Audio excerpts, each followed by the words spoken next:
Bonjour à tous, c'est Michel Esruel et je suis vraiment très content aujourd'hui d'être avec mon ami Monsieur Sébastien Goudon. Seb, c'est un plaisir d'être avec toi aujourd'hui, ce soir. Enfin bon, on est en décalage horaire, c'est pas un souci. Là, attention, les amis, vous avez une personnalité de l'industrie.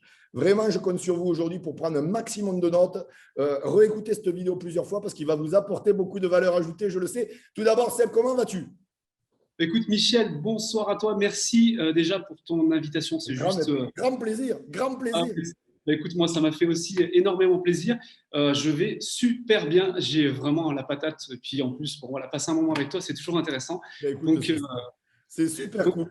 Alors, avant d'attaquer, si tu pouvais un peu nous partager, tu vois, ton histoire avant de faire du MLM, ça fait des années maintenant que tu es dans l'industrie, tu nous diras d'ailleurs combien de temps, et comment ensuite tu as rencontré cette fabuleuse industrie.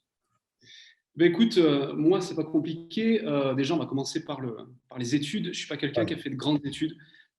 Clairement, j'étais pas très bon à l'école. J'étais souvent en train de regarder par la fenêtre plutôt qu'autre chose. Et puis j'ai fait quoi? J'ai eu un BEP de comptabilité, tu vois. Et puis, bah, je me suis retrouvé très rapidement dans le monde du travail. Et là, bah, grosse galère parce qu'inévitablement, bah, tu vas faire des boulots à l'usine et des choses comme ça. Et puis, un jour, j'ai vu une annonce comme quoi ils cherchaient des adjoints de sécurité. Donc, c'était les emplois jeunes dans la police, tu vois. Je me Et je me rappelle à suis l'époque que ça. Ouais, ouais, c'était juste pour moi une aubaine parce que clairement, je me voyais vraiment mal faire quelque chose. Je suis tombé là-dessus et je me suis dit, tiens, flic, ça peut être cool. En plus, bon, voilà, j'aimais bien un petit peu les défis, donc je me suis dit, allez, on va tester. Effectivement, j'ai été pris. Et puis bah, à ce moment-là, j'ai rencontré ma femme et puis on est partis tous les deux sur Paris. Donc Dans là, la police, les deux. ouais, ouais, comme quoi, tu vois. Mais pour nous, c'est une belle histoire, hein, sincèrement, hein. On a même fait des petits, donc tu vois, c'est cool. On est Magnifique. toujours Mais tu sais, ensemble. moi j'ai un cousin qui est de la police, qui a rencontré aussi sa femme à la police, ils sont tous dans la police aussi. Bah voilà, bah écoute, tu vois, comme quoi, bon, après, moi, je m'en suis barré parce que franchement, il y a des Ah moments oui, c'est où dur. j'en ne C'est pouvais dur. plus. Mais ouais, j'ai fait. Alors, du coup, je suis monté à Paris, et pareil, grande ville et tout. Pour moi qui venais d'une petite province, franchement, c'était pas terrible. Et puis, je me suis régalé. Je me suis fait des services. Après, j'avais un profil atypique. Donc, je me suis tapé des services de fou. Je vais pas raconter ça maintenant. Et puis, là, on arrive là en 2006 où j'ai mon premier enfant, Benjamin. Et puis, mon père qui, lui, à Noël, m'offre ma licence, ma première licence de marketing de réseau. Ah, comme ça, en fait, sans t'en parler, rien, c'est cadeau, c'est Noël, c'est cadeau. Ouais, ouais, en fait, il était en Énorme. transition de deux boulots, tu vois. Et puis, bah, voilà, tu sais comment ça se passe. On Ouais, lui a ouais. présenté l'affaire exceptionnelle du moment. Et puis, bah, il a développé un petit peu cette affaire. Et puis, bah, il a offert aux trois garçons qu'on est dans la famille, il nous a offert notre licence. Ah, c'est Voilà. incroyable. Alors, attends, parce qu'il faut que je comprenne. Il t'offre la licence, mais il t'a rien expliqué jusqu'à présent. Si, ouais, ouais. En fait, si tu veux, donc nous, je suis originaire de Montélimar dans la Drôme, et Ouais, puis ouais. nous, avec ma femme, on était sur Paris parce qu'on bossait sur Paris, donc on voyait pas souvent mes parents. Mais je savais qu'il avait commencé une activité, parce que bien sûr, Ouais, bah, comme tu les vois pas souvent, tu vois, tu les appelles ouais. souvent. Et je savais qu'il avait commencé une activité qui était pour moi un peu chelou, un peu bizarre, parce que bah, toujours pareil, tu sais, tu as des a priori, tu sais pas de quoi ça parle. Il m'expliquait qu'il faisait des Surtout en réunions. plus, quand tu étais dans la police, je me doute que le métier fait que, bon, voilà. Clairement, clairement, ouais, clairement. En plus, ouais, ouais, c'est ça. En fait, j'en discutais avec ma femme et puis je me disais, putain, qu'est-ce qu'il fout, mon père, il fait des trucs bizarres. Maintenant, après, voilà, c'est mon père, donc je savais qu'il Ouais. était sérieux, qu'il n'allait pas faire de conneries. Et puis, ben, j'ai appris que c'était des produits d'amincissement, machin, tout ça. Et je dis, tiens, écoute, ça peut être pas mal. Puis je voyais que ces produits marchaient. Donc bon, il m'a offert cette licence. Et là, je me suis retrouvé, donc je venais d'avoir mon petit, encore une fois, je le répète, mais ça a une importance. Et je me suis retrouvé, donc il est monté sur Paris, il y avait une grande messe, comme ça se faisait à l'époque, hein, parce qu'à l'époque, bah, effectivement, même en 2006, bah, t'avais pas les Zoom, tu n'avais pas les Skype, bah, tout ça, tu l'avais pas. Donc, effectivement, il fallait faire régulièrement des grandes messes. Et je me retrouve là-bas où je voyais des bagnoles. Moi, j'adore les voitures. Je voyais des bagnoles de fou, une ambiance de dingue à l'américaine. Et pour moi, c'était trop. Donc, je m'en suis éloigné. Tu vois, c'était ma première rencontre avec le MLM et ça m'a fait flipper, sincèrement. Ouais, Clairement. mais j'ai eu beaucoup de retours sur ça, que les gens ils se disent, mais c'est quoi cette secte, c'est quoi ce truc, etc., etc. Il y a beaucoup de retours sur ça déjà. Ah, mais carrément, et c'est exactement ce qu'on a pensé avec ma femme. Par contre, il y a un truc qui m'avait choqué, c'était le plan de rémunération et cette facilité. Alors, pour moi, ça me semblait facile, cette facilité à aller chercher des revenus en fait que jamais je pourrais me permettre en étant un simple flic. Oui. Et je voyais que je pouvais aller chercher mes rêves et ceux de mes enfants et de ma femme, tu vois. Et ça, c'était resté dans un coin de ma tête. Et, euh, et puis, je parle beaucoup, hein. Et Non, non, mais puis, c'est très bien, ça me va. Et puis, si tu veux, bah voilà, les années ont passé. Je me suis retrouvé toujours chez mon père, 14 juillet 2011 exactement. Donc, tu vois, quelques années plus tard. Et donc, mes parents avaient et ont toujours un camping. Donc, c'était la grosse fête, machin. Il y avait des potes à mes parents qui étaient venus, des potes à moi. Enfin, super fête, tu sais comme ça se passe, un 14 juillet dans un camping. Vraiment sympa. Et là, je me fais accoster par la femme d'un collègue à mon père qui me dit, écoute, Seb, j'ai quelque chose à te présenter. Enfin, tu vois, le, Allez-y. le truc voilà, le truc qu'on connaît. En plus, bon, on buvait un Je petit vois peu des venir. canons, machin. C'était sympa. Et là, bah, elle me fait une présentation d'une affaire et je me dis, putain, il y a un truc à faire. J'avais rien compris. Par contre, j'ai retrouvé exactement le plan de rémunération qui me permettait d'aller chercher mes rêves, tu sais. Et là, en plus, je venais d'arriver sur Grenoble, puisque maintenant j'habite sur Grenoble. On était Ouais. redescendu avec ma femme sur Grenoble pour bosser. Et puis, je me faisais chier, quoi, clairement. Les temps en police avaient changé. C'était plus du tout, j'étais plus en accord avec tout ça, tu vois. Si j'avais eu une porte de sortie, je serais parti. Et si tu veux, cette porte de sortie, bah, ça a été celle-ci, c'est-à-dire que le lendemain, je crois que j'ai déposé les 2000 balles pour démarrer, À parce que 2000 balles, c'était quand même. 2000 balles quand même. C'était pas rien. Et si tu veux, donc ça, c'était en juillet. Tout le mois de juillet, eh ben, street marketing, on va dire. Donc, vraiment, je me suis formé sur le tas. Je revivais, tu sais, je ne sais pas Ouais, comment c'est génial. t'expliquer, mais ouais, je Ouais, revivais vraiment. tu t'es épanoui dans ta nouvelle activité. Exactement, j'étais vraiment épanoui, j'étais toujours flic, hein. Et donc j'ai enchaîné quelques petites maladies pour pas lâcher mon boulot parce que plus ça allait, plus ce que je faisais, ça me plaisait, jusqu'à en décembre en fait où je suis parti complètement. Donc de juillet à décembre, je suis complètement parti de la police et puis je me suis lâché. Alors moi je suis un signe de feu, tu sais, donc voilà, la décision elle a été prise comme ça, bim bam boum. Et en fait, j'ai passé une année et demie à me former parce que je Mm. connaissais rien du tout. J'ai voilà, des livres du développement personnel, des formations, des trucs. J'ai pompé, j'adore apprendre en fait. Autant. Justement, on va en parler juste après à ce niveau-là du dev perso. Mais moi, il y a un truc que je voudrais vraiment comprendre, c'est euh, quel est vraiment l'état d'esprit que tu as adopté, que tu adoptes au quotidien, en fait, pour performer comme tu performes dans l'industrie. Parce que les gens, très souvent, ils me disent, ouais, les gens, il y a des gens, ils ont de la chance. Non, la chance, il n'y a pas de chance.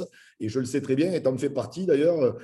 La chance, on la provoque, comme je dis. Et donc, si tu pouvais nous partager vraiment cet état d'esprit que tu as au quotidien. Écoute, ouais, comme tu dis, la chance, ça se provoque. Et clairement, tous les jours, c'est pas compliqué. Alors moi, il y a un truc qui m'était resté, c'était tous les jours, c'est le day one. Tous les Ouais, jours, en fait, c'est mon premier jour c'est le premier jour du développement de mon activité. ouais. C'est-à-dire que le matin, alors ma petite routine du matin, c'est-à-dire je me lève le matin, je me colle du développement personnel pendant 1 heure à 1 heure et demie. Alors ça passe, c'est vraiment un peu. Moi, j'aime pas lire, vraiment pas lire, ça me fait chier, on peut dire ça comme ça. Euh, Au moins, tu es honnête, t'es honnête au moins. Parce qu'il y en a, ils me disent ouais, qu'ils non, ne lisent pas. Donc, toi, au moins, tu es honnête. non, non, clairement, j'aime pas lire. Pour autant, j'ai quelques livres quand même que j'ai lus Ouais, parce que c'était vraiment intéressant. Mais voilà, comment je fais ça? Ben, c'est YouTube, ouais. c'est TikTok. Alors, TikTok, mais c'est un truc de fou. Il y a certaines personnes sur TikTok qui te passent des vidéos d'1 minute et qui te retournent le cerveau, mais juste exceptionnel. Donc, je me fais mes petites doses comme ça, tu vois, ça passe ouais, un peu de tout. Et donc ça, 1 heure et demie, puis après, ben, voilà, je viens Une de heure et démarrer demie mon tous les activité. matins, tous les matins, tu fais cette routine d'une heure et demie. Ouais, Une heure et demie. Ouais. Une heure et demie. J'essaye vraiment, non, j'étais en train de réfléchir si je disais pas de bêtises, mais oui, sincèrement, j'essaye de me caler ça. Et tu sais, c'est cool, hein, les téléphones aujourd'hui. Ouais. Bon, tu mets tes écouteurs. En plus, moi, je suis un lefto, donc ma femme dort encore. Paf, je me colle dans le lit avec mes écouteurs et c'est top, quoi. Et puis après c'est voilà, je viens de démarrer mon activité. Qu'est-ce que je dois faire? Qu'est-ce que je dois faire? J'ai personne. Je vais chercher phase 1, un petit peu, c'est un petit peu la phase 1, c'est-à-dire voilà, je vais chercher sur Internet, je vais chercher un petit peu dans mes contacts, savoir si je peux gratter, entre guillemets, si je peux gratter un contact ou deux, et puis essayer de parler de mon business, quoi, tout simplement. Donc ça pour moi, c'est super important. Alors c'est pareil, phase 1, phase 0, tu as fait un grand laïus là-dessus, en anglais, en français et autres, et ça m'a énormément servi. Et c'est vrai que ça, je m'y tiens. J'essaye de aussi le transmettre. Enfin, j'essaie pas, je le transmets aux équipes, parce que pour moi, c'est la clé, c'est la base d'un bon développement d'activité, quoi. Voilà. Ouais. Ouais, donc un état d'esprit dans l'action en permanence et aussi en permanence en train de te développer personnellement tous les matins. Une routine, voilà, c'est ça, il n'y a pas de secret. Il faut passer à l'action et il faut grandir avant de penser à faire grandir le reste. Donc voilà, mais en tout cas, voilà, ça c'est très bien parce que plein de gens, eux, pensent vraiment, sincèrement, je te le dis, parce que j'ai beaucoup de gens qui viennent me voir et me disaient ça, oui, mais lui, c'est telle personne, blablabla. Non, non, les gens, ils bossent sur eux vraiment et tu bosses sur toi vraiment pour en être là où tu es aujourd'hui. Et c'est quoi ta vision un peu de l'industrie qu'est le marketing de réseau? Pour toi, actuellement, par exemple, et dans l'avenir? Mais alors, actuellement, clairement, alors ça fait, tu l'as compris, du coup, depuis 2011, ça fait maintenant 10 ans que je fais du MLM. Je pensais que ça faisait plus, en fait. Tu vois, comme quoi, des fois, Ouais. souvent, je dis 13-14 ans aux gens, en fait, c'est une connerie. Mais bon, du coup, je vais me rattraper maintenant. Ma vision, c'est pas compliqué. C'est qu'il y a quelques années en arrière, on avait beaucoup de mal à faire du marketing de réseau, très compliqué, parce que l'évolution a fait que aujourd'hui, on a Facebook, j'en parlais il y a 2 secondes, Facebook, Instagram, TikTok, Snapchat, etc. On a des Zooms, enfin, je veux dire, il y a tellement de moyens de communiquer aujourd'hui que c'est pas facile, mais ça nous a grandement facilité la vie. Et en fait, clairement, on est des marketeurs d'influence, hein.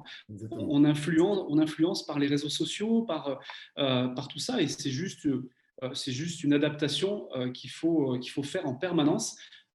Moi, j'ai un compte TikTok, j'ai un compte Snapchat. Mon fils, des fois, il me dit, mais qu'est-ce que tu fais? Et je lui dis, mais écoute, je pense qu'il faut toujours rester dans l'air du temps et essayer de trouver des solutions à apporter. Alors moi, j'adore chercher des solutions à apporter à mes équipes.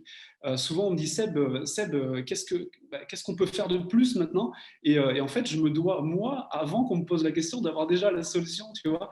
Donc c'est pour ça que je suis un peu de partout, quoi. Donc voilà. Et comment je vois la suite? Alors déjà, aujourd'hui, c'est le moment de démarrer du marketing de réseau. Le marketing relationnel, c'est maintenant qu'il faut le faire, parce que je pense qu'il n'y a pas de meilleur moment, clairement. Et, euh, et Surtout puis, dans la période qu'on traverse actuellement avec cette histoire de Covid, on le voit, c'est impressionnant. mais oui, mais aujourd'hui, le Covid, de toute façon, je pense que tu le sais toi aussi, parce que tu côtoies pas mal de leaders de réseau. Mais la première année, donc l'année dernière, on a juste multiplié par 5, 6 le chiffre d'affaires de nos équipes. C'était juste incroyable. Et puis, on voit la mentalité des gens qui a complètement changé. Et je pense aux amis, ceux qui, à l'époque, me disaient, parce que tu sais, c'est toujours pareil, hein, on est un petit peu les électrons libres de tous les amis, là, on est toujours un petit peu les gens bizarres qui font une société bizarre, tu sais, je ne vais pas dire pyramidale, mais je l'ai dit, tout le monde a peur de ça à chaque fois, et alors que non, ce n'est pas le cas du tout. Maintenant, on ne va pas rediscuter de ça. Et en fait, je me suis rendu compte depuis l'an dernier que mes amis commençaient à changer d'état d'esprit et cherchent aujourd'hui des solutions parce que clairement, ils savent, ou alors ils se doutent bien que l'économie, ça va faire la gueule et qu'ils n'ont pas forcément leur boulot pour toute la vie, et que un petit complément à côté, ou commencer à apprendre quelque chose de différent, pourquoi pas, ça pourrait les aider, quoi, c'est clair. Tu dis un truc de vrai, j'ai regardé des stats hier. En un an, en France, plus de 400 000 chômeurs supplémentaires. Wow. Waouh. Un an. Donc, et ils Ah, disent, les économistes, que le dur du dur est à venir, en fait, parce que les oui. répercussions de la crise sont à venir dans les 1 à 5 ans qui arrivent, enfin, par rapport au Covid. Donc, ça veut dire que là, ça va être multiplié par 10. Il y aura bien 4 millions de plus de chômeurs dans quelques années. C'est Ouais, logique. c'est bien malheureux et en même temps, C'est possible. c'est maintenant en fait qu'il faut prendre le créneau, c'est ça. Vas-y. Il y a des choses qui existent. Il y a des gars comme toi, comme moi, qui les ont testés depuis des années. On est encore là, tout va bien. Enfin, et même on est heureux parce que Exactement. quand je te vois comme ça, je me dis que ouais, ça va, on est pas mal heureux. Et donc, du coup, voilà, il y a plein de choses à faire. C'est maintenant qu'il faut le faire. Et je vois tellement un bel avenir avec ça que je suis en train de créer ma propre société de marketing relationnel. Très bien. Voilà. Ah, vous allez entendre parler de ça, vous allez voir, attention. Bien joué. Super. Bravo. Félicitations. En tout cas, Super. c'est une belle chose. Tu auras passé toutes les étapes à devenir même maintenant propriétaire d'une entreprise de marketing de réseau. Donc, bravo à toi. Alors, j'ai quand même une question vraiment importante parce que, bon, tu es passé de, on peut le dire, de flic à leader de marketing de réseau. Alors, c'est quoi le changement de style de vie? Alors, attention, parce que vous avez un fan de Porsche, là, attention, un propriétaire de Porsche, je le dis quand même parce que je le sais, mais voilà, si tu peux un peu nous partager ton style de vie, qu'est-ce qui a changé? Tout a changé. Tout a changé. Et en fait, si tu veux, je ne vais pas me cacher, je l'ai fait pour ça. Je me faisais Tu as chier dans mon raison. taf.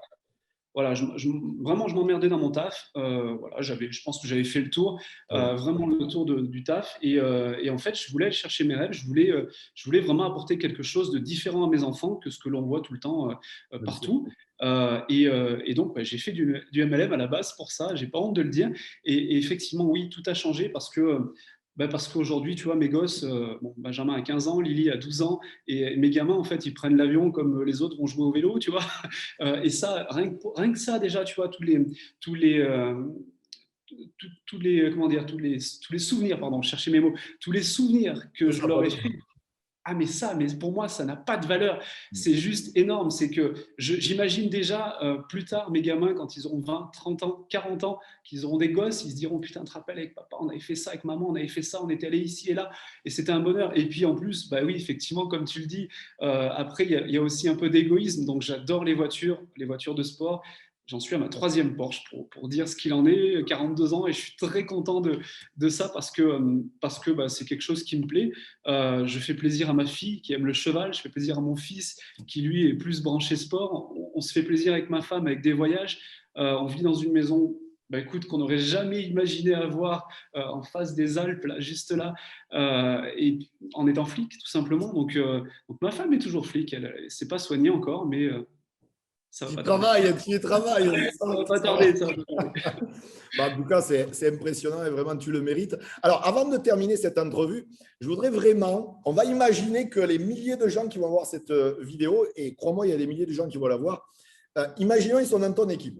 Quels sont vraiment les 3 conseils, vraiment les 3 conseils que toi, déjà personnellement, quand tu t'es lancé en marketing de réseau, tu aurais aimé entendre, et peut-être tu n'as pas entendu, ça, voilà, c'est un peu la loterie qu'on démarre, on ne sait pas où on atterrit.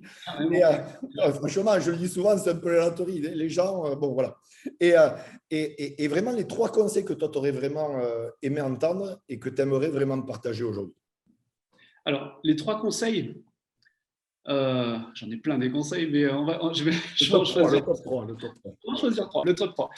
Le top 3, écoute, fais en sorte d'apporter de la valeur ajoutée. Parce que je pense qu'il faut toujours faire la différence. Donc, fais en sorte d'apporter de la valeur ajoutée par rapport aux autres. C'est bête à dire, mais tu es là pour aller chercher, à mon avis, celui qui veut être aujourd'hui leader de marketing de réseau, c'est un challenger. Il a envie d'aller taper les scores. Il a envie d'aller chercher toujours plus haut. Donc, pour aller chercher toujours plus haut, il faut déjà que tu puisses te démarquer et faire la différence. Donc, ouais, apporte de la valeur ajoutée. La deuxième chose, c'est à mon avis, pense et agis toujours en dehors de la matrice. On reste un petit peu dans la différence, hein.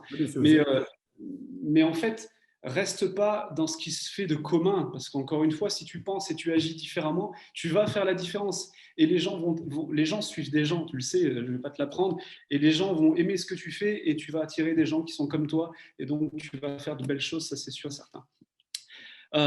Et puis, alors la troisième chose que j'ai envie de partager, c'est créer ton propre mouvement aussi. Tiens, crée ton propre mouvement parce que moi, j'ai mis du temps à le comprendre, ça. J'ai mis du temps à le comprendre et en fait, je voyais des gars que j'apprécie, que j'adore, qu'on connaît, qu'on a en commun, des gars qui, justement, avaient créé leur propre mouvement et qui avaient juste des explosions. Et je me disais, putain, mais je suis comme eux pourtant. Il y a un truc, qu'est-ce qui va pas? Et enfin, qu'est-ce qui va pas? Pourquoi je suis pas comme eux là aujourd'hui, tu vois?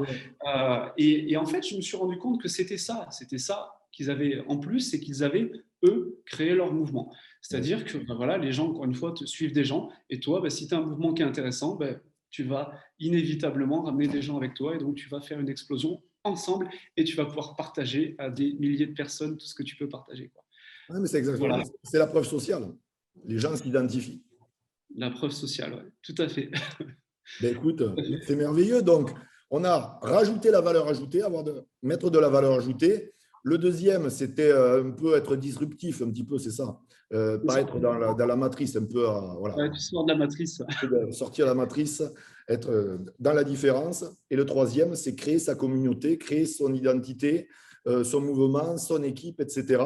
Et tu as raison, les gens, de toute façon, seront. Moi, je dis toujours, les gens, ce n'est pas les produits, les services, c'est la personne qui est beaucoup plus importante que le reste. Ouais, carrément. Donc, ben écoutez, les amis, c'était Monsieur Sébastien Goudon. Ça a été vraiment un plaisir pour moi de passer ce temps avec toi. C'était vraiment riche. Vraiment, les amis, réécoutez cette vidéo, partagez-la à toutes vos équipes, à tous vos contacts. Vraiment, de flic à leader de marketing réseau. J'ai déjà trouvé le titre, hein, je vous le dis de suite. Celle que je le dis, le titre est fait, ça y est, c'est ancré. Et puis, likez cette vidéo. Et puis, très important, si vous faites partie, je sais qu'il y a plein de gens des équipes à Seb qui vont regarder cette vidéo. On soutient Seb, on met un commentaire. Les amis, on vous y répondra avec grand plaisir. Donc, commentez en bas. Et puis, abonnez-vous à ma chaîne. Ça ne mange pas de pain, comme on dit. Cliquez sur la petite cloche, notification pour recevoir les vidéos en avant-première. Seb, du fond du cœur, ça a été vraiment un plaisir pour moi de passer ce temps avec toi. J'espère qu'on se verra très, très, très bientôt. Carrément, merci à toi Michel, et puis effectivement on va partager ta vidéo sans problème. Merci pour ton invitation.